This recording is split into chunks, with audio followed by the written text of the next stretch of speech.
Hey everyone, and welcome. Today we're tackling a Leetcode easy problem called count elements with maximum frequency. It sounds a bit wordy, but don't worry, the core idea is pretty straightforward once we break it down. Let's get started. So here's the task. We're given an array of positive numbers called nums.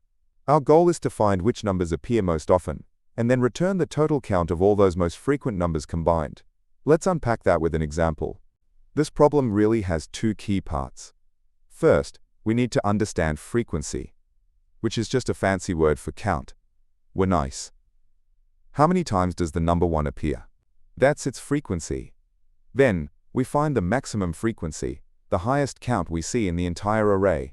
Finally, our answer isn't just that maximum count, but the total number of elements that share that top spot. Let's walk through this example together. Our input list is 1, 2, 2, 3, 1, 4. First, let's just count everything up.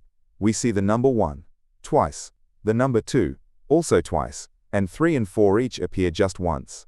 Okay, now that we have our counts, what's the highest one? It's 2. That's our maximum frequency. Now for the final step. Which numbers had that frequency of 2? Well, the number 1 did, and the number 2 did. So we add their frequencies together. 2 plus 2 gives us 4. And that's our answer. Let's look at one more case to make sure we've got it. What if the input is 1, 2, 3, 4, 5? Here, every single number appears exactly once. So the maximum frequency is 1. And since every element has that frequency, we add them all up, which gives us a total of 5. This gives us a pretty clear roadmap. First, we'll count things. Second, find the highest count. And third, add up the counts of all the winners. This sounds like a solid plan. Now let's think about how to code it. A really efficient way to do this is with a hash map, which is called a dictionary in Python. We'll first populate it with all the counts. Then, here's the clever part.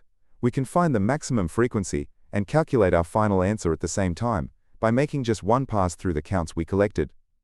Let's see how. Alright, here's the full Python code for this approach. It might look like a bit much at first glance, but it directly follows our plan. We'll break it down into smaller, more manageable pieces right now. First up is the counting part. We start with an empty dictionary that we're calling frec, gist. Then, we loop through every single number in the input list. For each number, we update its count in our dictionary. This line with the get method is a neat Python trick. It says, try to get the current count for this number. But if you've never seen this number before, just start it at 0, and then add 1. Now for the core logic.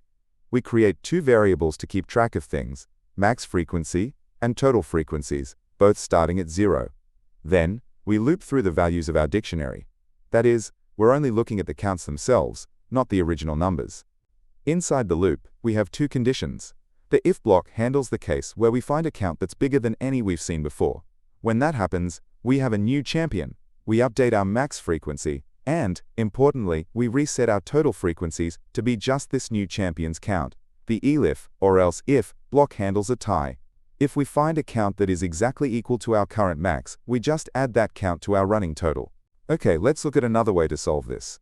If we read the problem constraints carefully, we see that the numbers in the input list will always be between 1 and 100. This is a big clue. When you see a small fixed range of positive integers, you can often use a simple array as a counter, which can be a tiny bit faster than a hash map. The code for the array approach looks quite similar, but it's broken into more distinct steps. First, we count using the array. Then we make one pass to find the max frequency. And finally, we make a second pass to sum up the totals. It's less combined than our previous method, but still very clear. The main difference is right here at the start. Instead of an empty dictionary, we create a list of 101 zeros. This gives us an index for every possible number from 0 to 100. Then, as we loop through our input, we use the number itself as the index into our frequencies list, and just add 1 to the value at that spot. So how efficient are these solutions? For time, we have to look at every number in the input list, so the complexity is big O of n, where n is the length of the list. For space, both methods are very efficient.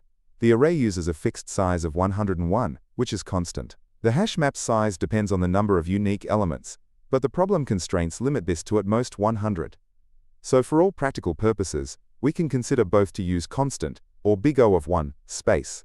So to wrap things up, what are the main ideas here? First, Counting how often things appear is a fundamental pattern in many problems. A hash map is your go-to tool for this. However, always look at the constraints. A small fixed range might let you use a simpler array. And finally, always think if you can combine steps. The one-pass solution is a great example of being more efficient by doing two jobs at once. If you enjoyed this problem and want to keep practicing, the learning doesn't have to stop here. I've organized all my video solutions into handy playlists.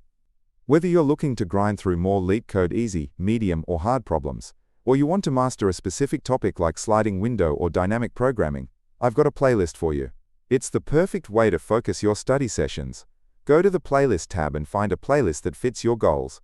Hope this Leetcode solution breakdown made sense. If it helped, give that like button a click, maybe subscribe for more, or drop a comment if you have questions. Make sure to turn on the notification bell so you know straight away when I upload a video, because I upload videos daily. This channel doesn't make any money from sponsorships or ads yet, so if you're feeling generous, there's always the Boba Fund. Keep coding, and I'll catch you in the next one.